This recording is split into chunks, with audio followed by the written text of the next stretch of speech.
ಹೋಗೊಟ್ಟು ಅಲ್ಲಿಂದ ನಮ್ಗೆ video editing ಮತ್ತೆ ಗಿಂಬಲ್ ಆಪರೇಟಿಂಗ್ ಮತ್ತೆ ಲೈಟ್ ಎಫೆಕ್ಟ್ ಯಾವ ತರ ಮಾಡಬೇಕು ಲೈಟ್ ರೂಮ್ ಅಲ್ಲಿ ಅಂತ ಹೇಳಿ ಆಮೇಲೆ ವಿಡಿಯೋನ ಎಕ್ಸ್ಪೋರ್ಟ್ ಯಾವ ರೀತಿ ಮಾಡಬೇಕು ಅಂತ ಹೇಳಿ ನಮಗೆಲ್ಲ ವಿಡಿಯೋ ಬಗ್ಗೆ ಒಂದ್ ಸ್ವಲ್ಪ ಕೂಡ ಜ್ಞಾನ ಇದ್ದಿಲ್ಲ.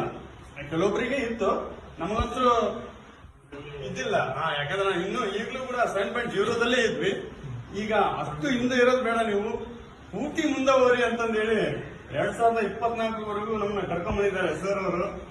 ಅವರಿಗೆ ನಾವು ತುಂಬ ಹೃದಯದ ಅನಂತ ಧನ್ಯವಾದಗಳನ್ನ ನನ್ನ ಪರವಾಗಿ ಹಾಗೂ ನನ್ನೆಲ್ಲ SPA 5 ದಿನದ ಕಾರ್ಯಾಗಾರವನ್ನ ಯಶಸ್ವಿಯಾಗಿ ನಡೆಸಿಕೊಟ್ಟಂತ ನಮ್ಮೆಲ್ಲ ಛಾಯಾ ಬಂಧುಗಳ ಪರವಾಗಿಯೂ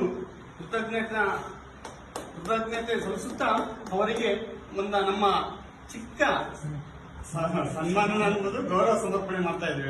ಎಲ್ಲರೂ ಕೂತ್ಕೊಂಡು ಮಾಡೋಣ.